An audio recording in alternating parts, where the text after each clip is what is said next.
I am excited that people have come to appreciate that we have done a few things. Whereas I want to underscore the fact that I'm not satisfied yet, but I take it to be that part of our strategy was to do massive social mobilization. And if you want to do social mobilization, you must be sufficiently transparent. You must have your strategies right, end to end. You must know where you are going, and you must take difficult decisions. And I thank God that our people are following. And that is the only way to go if you have limited resources chasing a big vision. The overarching objective that we have is to provide Abia with, some world-class infrastructure in places that we can manage based on our resources, and I think we're achieving that. Number one is that we have built quite a number of roads, started and completed. A lot of states, a lot of governors who were sworn in, and don't mean any disrespect, because they may have their own strategies and systems, but the governors set off very early, and then we have been able to commission a couple of roads, a lot of roads, up to about 10 roads we have been able to commission in 7 months. Number two is that we're not going to build bridges or roads that go to nowhere, because one politician comes from one hamlet, then you have to put a road there. That's absolute waste of government public resources and all that.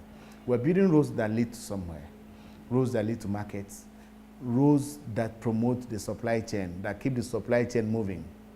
Those are things that we're very proud of. So if you come around Abia or Mwahia, the new roads we have built, they're roads that connect to somewhere, to decongest, to make the traffic, keep flowing, to make travel seamless, with ease, because those are our people. And then the more people can travel with ease, the better for our markets. The other thing is that there are some things we introduced.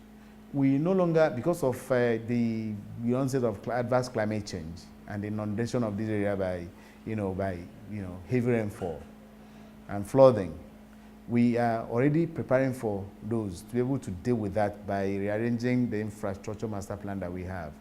Every road we're building has a drainage system. We don't commit except the contractor shows us this is how the water will be able to drain. So which means that our roads can be free and motorable, all months of the year, all right, whether it's dry season or rainy season. Abia State is safer, much more safer now than it was in the past. So anybody who establishes business in Abia State now will have his or her business, operate efficiently and securely too, and they'll make their money. And of course, electricity is improving. Geometrics in Abba, owned by Professor Barton Naji, has done a terrific job. That project has, is waiting commissioning, inauguration. And very soon, Abba, the issue of power outages will be a thing of the past in Abba.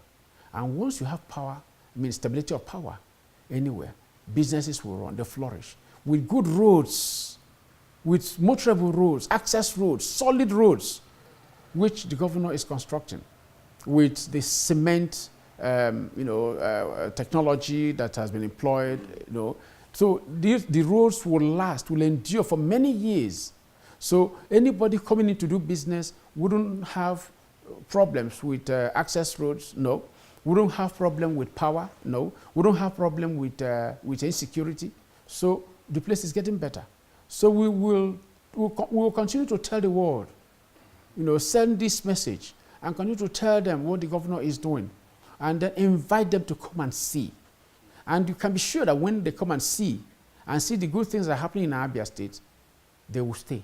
They will want to go. We are running on 5 pillars of development. Agriculture is one of them. Trade and commerce is one of them. Small and medium scale, promotion of small and medium scale enterprises is one of them. Of course, we'll look into windows of opportunity in the oil and gas area. And then in terms of small and medium scale enterprises, we want by the end of 2016 to see factories that will be automated in the production of shoe, belt, bags, and all kinds of leather works from our clime. In terms of agriculture, we intend to make strong statements in cocoa production, strong statements in cassava, oil palm, and of course poultry. These are clear areas of competence in terms of agriculture. And we want to create an army of young agriculturists that will build their economy or weave it around agriculture and the value chain that it brings. The qualities I see in Dr. Okezie Ibazu, a man who fears God, a man who respects authority. He has a way of respecting his elders. He has respect for former leaders. He has respect for even the younger people. A man who does not discriminate against people. He is a thoroughbred academic, and he is profoundly in love with progress, with successes. You know, he's one person who's willing to open his doors to any person, so long as you have good and bright ideas. It doesn't matter to him where you come from. What he wants is that which will give him the best of results. Once he discovers that you have that, he embraces you. And he's a leader who learns from past mistakes of others. He's a leader who doesn't want to go back to the trenches, you know, the way some others did. He doesn't believe in even taking excuses for failures. No, he wants brilliant performances. He wants results that will, enliven even the citizenry and get them to appreciate the fact that the state belongs to them. I have had the privilege of taking a trip outside Nigeria, and we had an Abia forum in America and Canada, and then in England also. And when they expected me to canvass for foreign investors, I told them that my narrative is that let Abians come first. Let Abians with expertise, Abians with requisite knowledge and experience come back home. Because it's only when an Abia professional develops confidence in the Abia environment and economy and comes home to establish, it becomes easier for me or for us as government to market the foreigner from the eye of the person he is conversant with. If you go to the United States and you want an American to come to Abia, and the American is related to or is a colleague in the office to an Abian who has not visited home for the past 30 years, what language how are you going to convince him that it's profitable for him to leave America to come?